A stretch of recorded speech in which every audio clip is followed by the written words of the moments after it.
forcing your brain to read. Do this instead.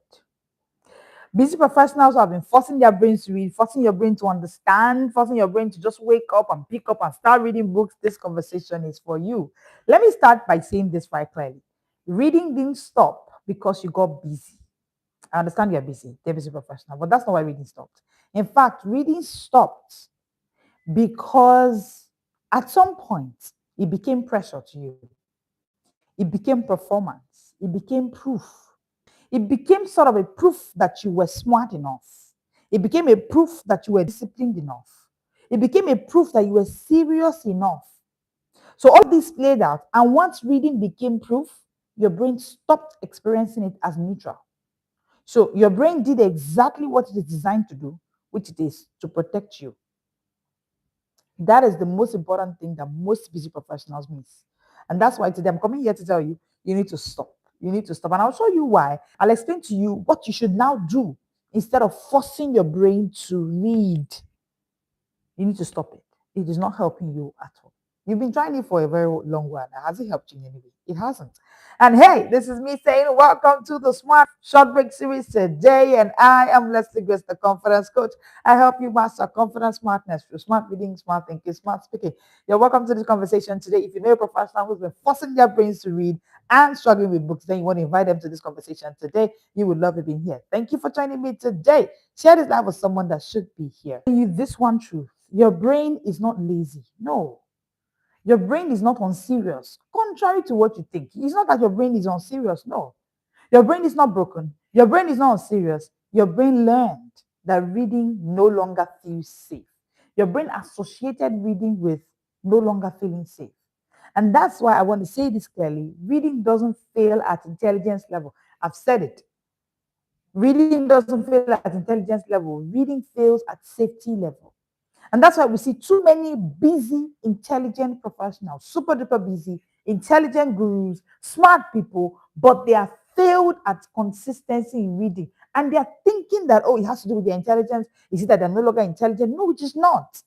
Trying to make reading be like something that you have to do to prove something is the exact reason you're struggling with reading. Reading does not fail at the intelligence level. Reading fails at the safety level. I need you to write that down. For you to be consistent in reading, it has to feel safe. Think about it. All the things that you are consistent in, dear busy professional, they told you that, oh, you're getting into your 40s, into your 50s, so now you need to watch what you eat. You have been consistent with it. Why? Because it feels safe. That's why. It feels safe. They told you, oh, go for walks every morning, and you are doing it. You show up consistently. Your gym guy comes and you just move with him. Why? It feels safe. Your intelligence is not trying to check.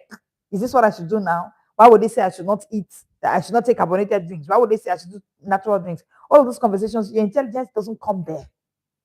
You don't even rationalize it or try to analyze. This my gym instructor. Is he not doing too much? You're not intelligently rationalizing it. That's to tell you that our body and our brain will just move with consistency when something feels safe. Thank you. I can see it in the comment section. Reading doesn't fail at the intelligence level. No, it fails at the safety level. This means that you can be intelligent and still struggle to read. That's what it means. And now let me know in the comment section where you joining me from. Hit the like button, hit the subscribe button. Thank you for joining me today. You will love it being here.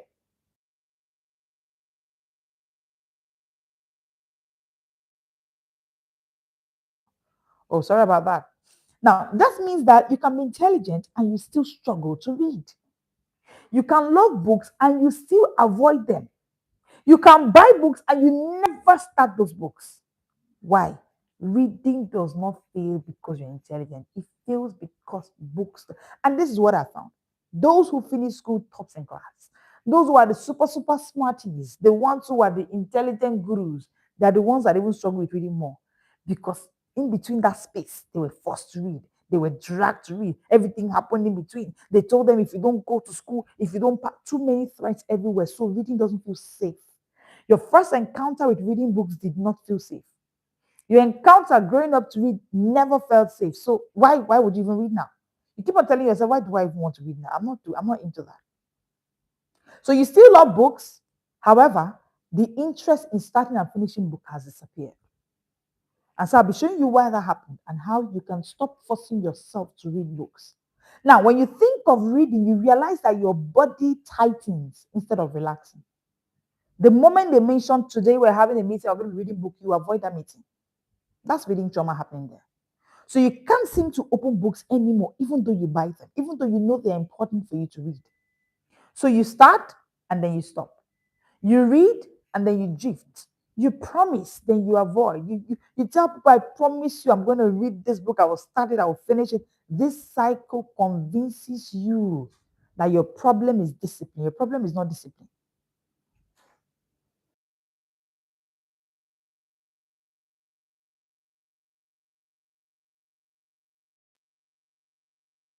This is not a discipline problem. So you realize that this cycle convinces you that it's the discipline problem, but it is not. It's not a discipline problem. What actually happens is this: forcing yourself to read has been wiring avoidance to your brain. You keep forcing yourself to read, and your brain is now avoiding books. Every time you push past tension, every time you ignore that fatigue, every time you tell yourself, just do it, it doesn't matter, your emotions are not relevant, your brain learns one thing. Your brain says, when it comes to reading, you are ignoring my signal. That's what your brain has learned.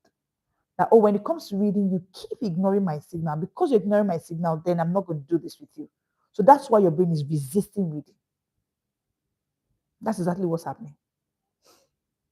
So your brain now says, I'm going to resist this thing you want to do, and I will increase the resistance. So you realize that you want to work, you're okay. Your brain does not resist it.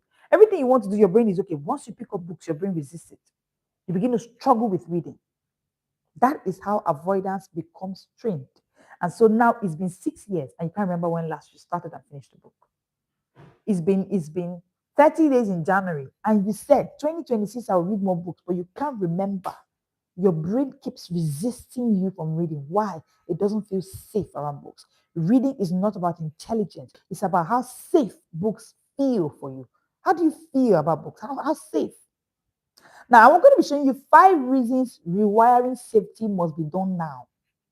If you want to be able to achieve your reading goals in 2026, you must rewire safety. How safe do you feel around books? And I want to show you 5 reasons rewiring safety must be done now. This is not something to postpone. You must rewire the safety you feel around books right away. If you're ready to hear these 5 reasons, put in the comment section for me. Ready, ready, ready. Because you see, rewiring safety around books is not something you should postpone. It's not something you should push through later and tell yourself, no, it's not now. There are about 6 reasons safety must be done now. There are about 6 reasons safety must be addressed now. Hey, precious pearl, so good to have you here. Hi. Hope your day is going on well. There are about 6 reasons, and I'll be showing you. It is something you must do now if you want to read more, so that life must not feel like it must pause. Some of us feel like our life must slow down, our life must pause for us to be able to read. No. Number one, your brain learns through repetition. Your brain learns through repetition. Whether you intend to do it or not, your brain learns through repetition. Now, I want to say this. Every first reading session teaches your brain something. Every time you force yourself to read, instead of healing so that safety can be natural, you are teaching your brain something. What are you teaching your brain? You are teaching your brain that this thing needs to be avoided. So you are practicing avoidance. Remember the things you forced yourself to do that didn't feel safe. That's what I mean. The things you forced yourself to do that didn't feel safe. Why did you land you? It landed you in totally avoiding those things. They told you don't take carbonated drinks. They did not explain the safety angle for it for you. Do you know that? What happened to you is that you began to avoid the person giving you this counsel. So every time you force yourself to read books and you say just you begin, your brain will naturally begin to avoid. So safety must be rewired before the pattern deepens. So what happens is first leads to avoidance, first leads to avoidance, first leads to avoidance. That's why most of us we avoid our parents. Because anytime we go around our parents, they're forcing us to do something we don't want to do. They don't know. They think that they are doing disciplined parenting.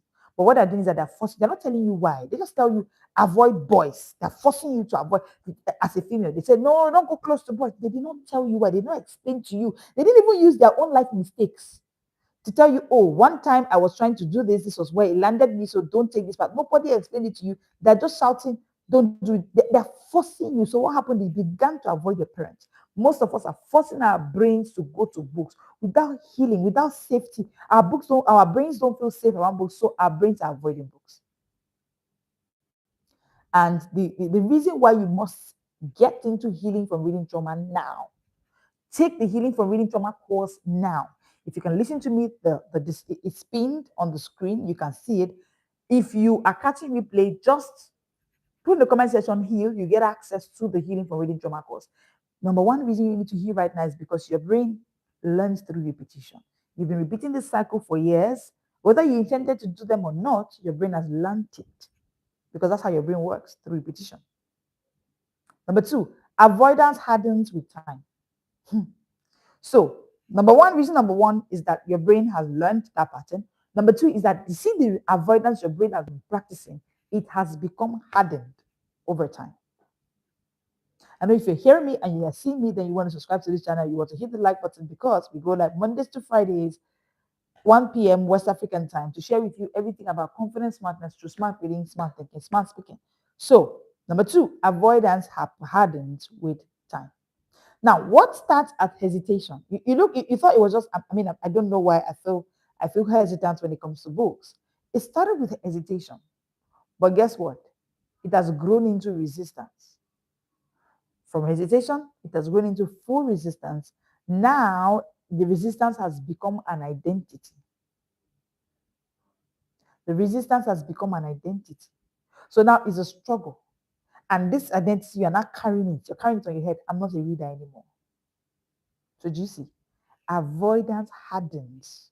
It moves from hesitation to resistance to avoidance to identity. When it has gotten to this point, yesterday we have the day one of the healing from reading trauma course, and we talked a lot about identity.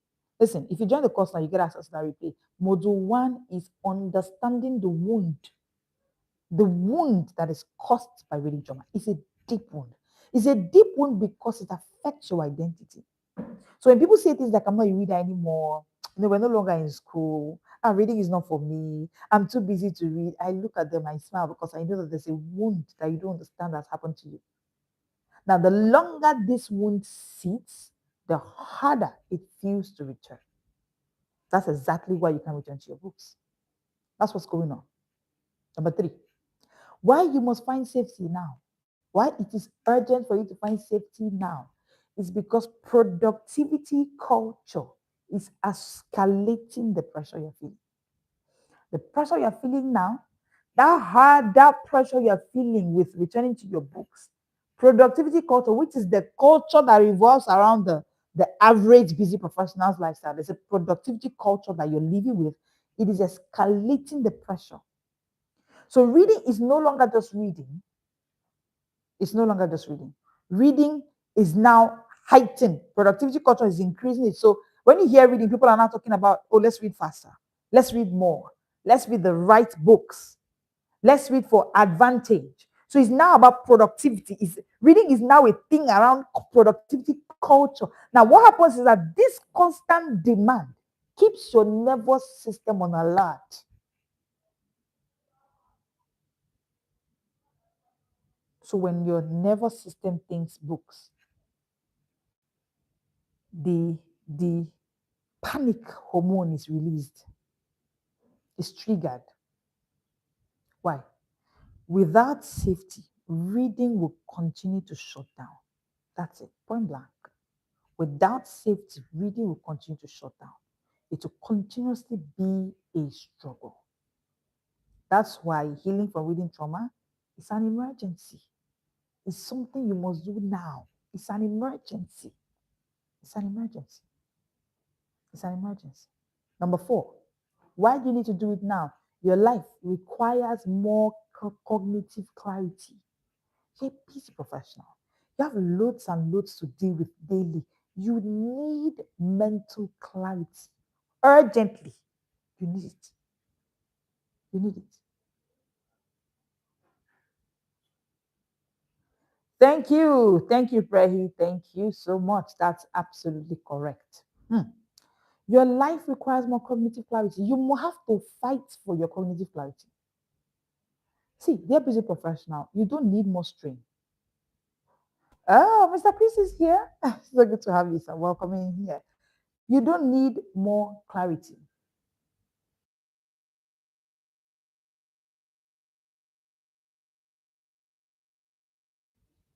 Okay, busy professionals, you are already busy. You don't need more strain.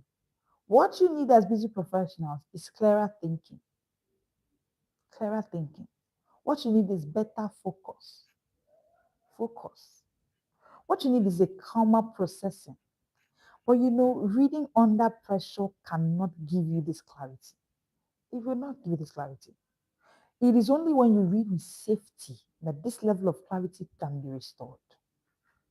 Only when you read with safety that this level of clarity can be restored. So, I've given you 4 reasons why safety around books must be restored, why you must rewire safety now. Number one, I said because the brain learns through repetition. So all of those constant repetition of picking books, forcing yourself to read, is landing you in avoidance, or books are now being avoided by you. Number two is that it now makes a harder system for you because avoidance hardens with time. So before you know it, as it's hardening, your journey back to returning to books becomes a never-ending journey.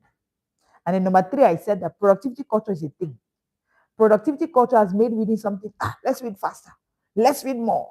Let's read the right book. So you go to places where you want to learn to read. I mean, I see courses everywhere, and people are just asking, "Come on, learn how to read more books in 2026, read faster in 2026." Nobody is asking you how do you even feel around books. When books were first mentioned to you, how did you in the years when you were reading? Why did you read? How did you? It's always about the why. It's always about the why. If the why was engineered through first fear of failure, it's not sustainable. It can't continue. That's the reason you're struggling to be. It's not because you're too busy. And then now I'm saying number four, your life requires more cognitive clarity. That's why you must heal from reading trauma. Number five, guilt compounds silently. Let's talk about the guilt. Yesterday, we were talking about the 5 levels of reading trauma, and we expanded on it, what happens where guilt is a thing.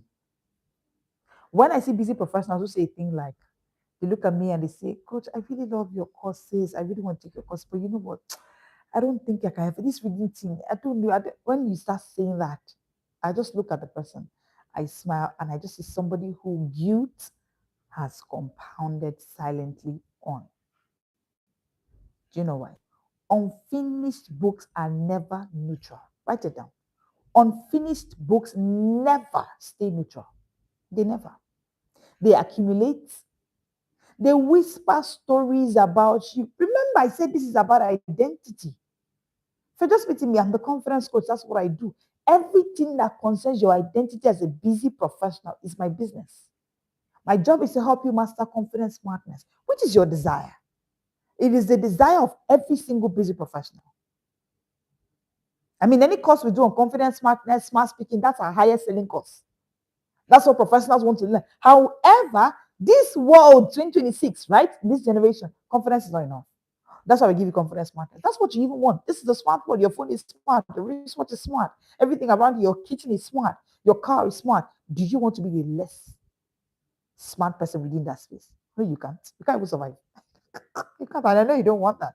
However, confidence smartness is gotten through smart reading, smart thinking, smart speaking. That's the ecosystem around here. So it all boils down to smart reading. So your brain is working at a speed. Speed of thought is a product of reading. Yeah. When you listen to, I remember a new book binger, by the way, who just joined us this year. She said, I've not even done 30 days inside this book binger's book. I went for a retreat. I was speaking, everybody was silent. She came, she said, Coach, please, I have people that want to register. I said, I'm sorry, they can't join now. They have to wait till next year. Because they were like, what? We can't recognize you. That's it. The way you think is a product of how you read. The way you think shows in how you speak. When you speak, people just know if this one reads or not. They know. They know. But so the truth is, because you know this truth, every time you look at your stack or the pile of unfinished books on your bookshelf, you just know those books don't leave you neutral. They accumulate. They whisper stories about you. The longer the guilt sits in your heart, the harder it is to approach books without emotional weight. And it is that emotional weight that keeps pushing you away from books. It's that emotional weight. But you know what? The only way to dissolve that guilt is one way: safety. Safety dissolves the guilt. Come unto me, O ye that are heavy laden. And when he said he should come, he said, we're not coming to work. He said, just come and rest. Because he knows that when it comes to the heaviness that comes with guilt, your greatest need is rest. Your greatest need is safety. So that's why you can't jump into a class that they're teaching you speed reading. That's why you take so many productivity hack classes here and there, yet you don't change nothing. Because safety is the only way to dissolve guilt, not productivity. Not productivity. Not productivity hacks. Not productivity cheat codes. Not even speed. Speed does not dissolve guilt. Speed does not dissolve guilt. So, and that's why you see people who maybe they were too fast in their career, chasing money, and they were too fast that they didn't even recognize that family was relevant, children was important, parenting was necessary. When they get to a certain level of their life, when you ask them, they are heavy laden with guilt. Why? Speed does not dissolve guilt. It's only safety that can dissolve guilt. So if you can see and you can hear me, and this is your story, this is your example, this is you I'm describing, get into the Healing from Reading Trauma course. Today is module 3 with tomorrow, and all classes are 8 p.m. in the evenings, West African time. You just catch replay of module 1. There are people who still registered this morning. You just catch replay of module 1 and then you just move. You still get your 5-in-1 bundle and community support, of course. But the truth is that the only way to dissolve the guilt you feel around those unfinished books, nobody will tell you, I'm telling you the truth, is safety. That's the only way out. Number 6, you don't outgrow this. You see this guilt, you see this panic when you see books, you see this anger that you have for authors who write books above 200 pages. You're even angry with them. Say, who even has the time to read these voluminous books? People have the time. People who are safe around books have the time. The reason you are angry is because books are a reminder. Unfinished books don't remain neutral. Books that you know you should have read, but you have not read them, they don't leave you neutral. So every day you struggle with waking up and your time management, you just remember that there's this coach that mentioned 5 a.m. club. What's even wrong with me? Do you see? That's it. The year comes to an end and you don't understand what happened to your money. You say, but they talk about money. They said we should go and learn financial management. And there's this book that was recommended. Why didn't I read it? So you don't outgrow it. No, you only heal it. That's the only way out. You cannot outgrow it. It doesn't disappear on its own. The greatest lies we heard is, oh, don't worry, you can outgrow it, or with time. No, that's not true. That's not true. You don't outgrow it, you heal it. Time doesn't fix it. Busyness doesn't fix it. The busiest of professionals there are that you can think of, a larger chunk of them are book bingers. When we look at the demographic of book bingers, there are people who are super duper busy. But guess what? They are reading every day because they have been able to heal. Business doesn't fix it. Success doesn't fix it. That panic, fear, guilt you feel around books, only repair can fix it. Oh, and interestingly, today module 2 of the Healing for Reading Trauma course is about repair. Yesterday we did Understanding the Wood. Module 2 is getting to deep repair. Only repair can heal it. Only repair, and repair starts with safety. So when forcing has trained avoidance, you have to start noticing the specific patterns you are seeing. What are these patterns? You buy books, but struggle to start them. Not because you don't care, but it's because starting feels heavy. The moment you pick up a book, you say, oh, God, why would I ever finish this book? That's that heaviness. That heaviness is what you need to come and heal in the Healing from Reading Trauma course. That heaviness is what you need to come and heal. You reread pages. Another pattern is that you reread pages without absorbing nothing. You can't remember what you read. Your eyes move up and down, but your mind is just everywhere. Your mind is in the kitchen, your mind is in your car, as if you're going to do pickup. But it's just morning. You just open the book, it's 7:30 a.m. Yet your mind is everywhere. This guilt shows up every time you try to read. So there are two things that should show up when you open up a book: curiosity or guilt. There's no middle ground. So if curiosity doesn't show up when you pick up a book, of course, what is showing up is guilt. And if you don't heal it, that guilt cannot go with time. People who have gone through healing for reading trauma, they open up a book with excitement, curiosity. I love the smell of books, yeah? I have come to the point where I have internalized the phrase, and book being just get it, that a day without reading is a wasted day. It is a given. It's been internalized. It's understood. Why? Because I don't do it out of guilt. If I feel guilty around books, I can't say that. But I feel like it's wasted because I'm curious. I want to know. The world is fast pacing. AI is coming to replace you and I. But guess what? AI cannot replace book bingers. You know why? Those who read access speed of thoughts. Even the AI machines are all products of people's speed of thoughts. Yeah. So there's artificial intelligence. However, there are two intelligences greater than artificial intelligence. That's human intelligence and spiritual intelligence. So the way I say it, SI and HI greater than AI.